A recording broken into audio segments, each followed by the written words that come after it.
A few days ago, I received this message from one of my former students. It's one of the greatest things I've ever received.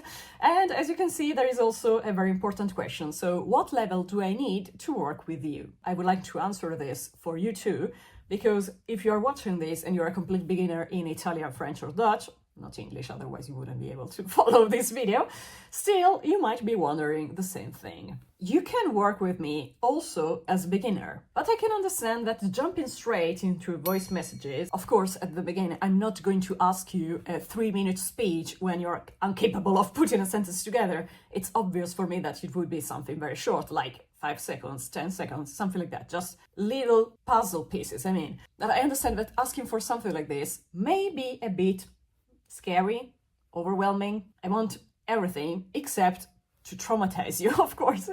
And that's exactly why I created the journaling program, because it's a bridge. It's a bridge from where you are now, maybe you know a few words, maybe you're just starting, to the point where you can actually speak without that fear crushing you. I'm not providing you with traditional classes. What we are doing is creating a daily interaction with the language in a way that builds your confidence step by step, without throwing you into the deep end before you're ready. Why journaling? Why does it work? First of all, journaling is not about writing perfectly. The point is not necessarily grammar exercises either, which, of course, for me it's obvious, but I can understand that if you've always heard about journaling in the traditional sense, you say, grammar twist? What? Give me a second. It's an excuse.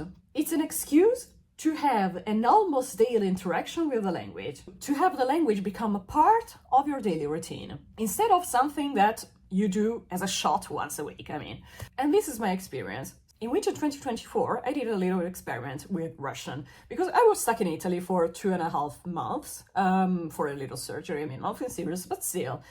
I hate staying in Italy. I love my family, but I terribly missed my life in Brussels. My Russian was maybe an A2 level, something like that, maybe early B1, not very advanced at all. And what I did was simple. So I would write a couple of sentences about my life every single day, because this way it was something that I loved so much that made me forget about the fact of being stuck in Italy.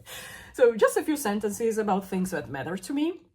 And I saw what I can only describe as a little miracle, actually. Because what happened is that for every entry I wrote, I would then read it out loud after correcting it with AI. And then at a certain point, I started auto-dictating what I was going to write. So instead of thinking and writing it, I was saying out loud, word by word, because of course at the beginning I was unable to make a full sentence right away, but word by word, step by step, little by little, and then I would write down what I had just said. Can you see what happened there?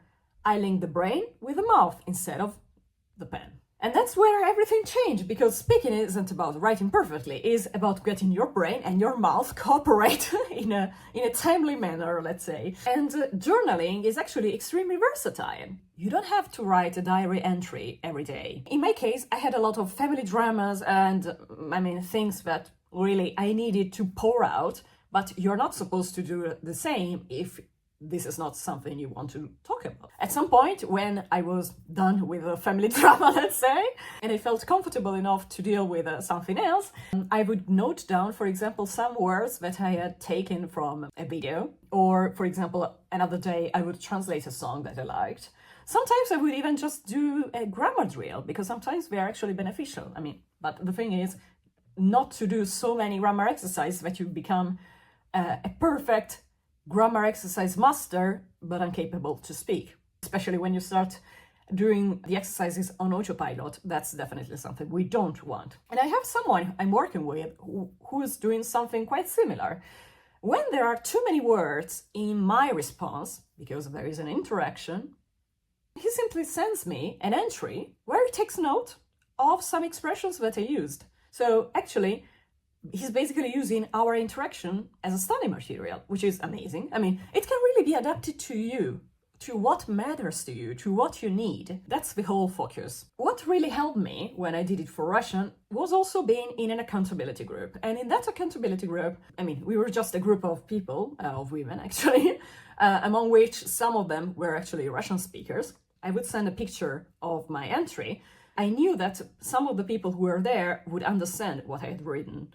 And for me, that was very motivating because I really needed the idea of being understood. Because when I tried to do it with a different language, and the fact that I knew that they couldn't get what I was saying, it discouraged me a lot. That's where actually I come in for you. I can read what you write, I can interact, I understand what you're saying, and I can give you guidance when you need. And for example, if I see that AI has missed something, I can point it out. This is not automated, so it's not a bot, but it's a daily human interaction with someone who understands your journey. What does it actually look like? First of all, every day at 11 p.m., because that's the moment where I'm sure that I have still some charge in my phone.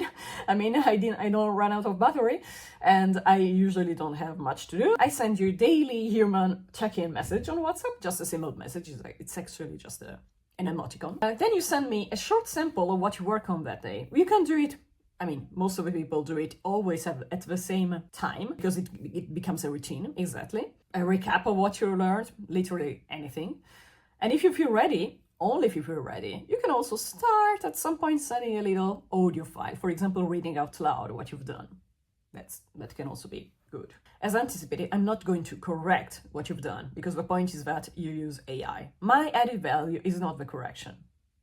My added value is the interaction. It's being there, helping you carry on the conversation, making you talk about things that are interesting to you, sharing my story, my adventures, and so on, if it can help. My added value is being human and not an avatar, precisely. Also, if I had to correct everything, the journaling program would take a lot of time. It could not be as affordable as it is, because actually, this is what I want. I want something that's really entry level, also from the point of view of the price. What I do when I get your message, I react with a short comment, a question, an encouragement, maybe a little direction if you feel stuck. And actually, my own reactions can work as optional prompts when you run out of ideas. It becomes an ongoing conversation that takes place once a day, whenever you want. Usually, I strongly advise to find the moment in the day that can be more or less always the same, because from the organizational point of view, everything becomes easier. You don't need to write hello, how are you every single time. It's informal. It's just a conversation that goes on in the background. It's just ongoing. So the language is there, climbing its way on the pile of things that your brain can handle on a daily basis. I'm doing this with someone right now for Italian, and it's really cool because it's really a light interaction. He's engaging with the language every single day, which is actually what we want. And the idea is that after you've done this for a sufficient amount of time, then switching to voice messages becomes like a natural progression because you're already accustomed to being in contact with the language. So it's not that you have to make the switch. The language then is not scary or foreign anymore because it's just a part of your day. So here's what I'm offering you. You start with journaling, you get comfortable expressing yourself in writing, you build that daily habit, you connect your brain to the language. Then, when you're ready, and only when you are ready, we can switch to voice messages. By that point, it won't feel like jumping off a cliff. It feels more like a natural step. Because you've been building confidence this whole time. You've been active, you've been engaging, and you've been making the language yours. So if you're a complete beginner or also not a complete beginner but still too afraid to speak, I'm offering this for Italian, French and Dutch. The link to get in touch with me is in the description or in the pinned comment. You just need to be willing to show up, even for a few minutes a day. Let me know in the comments if there is any question. I'll see you in the next video, and if you want to check out how I started thinking in another language, you can check this other video.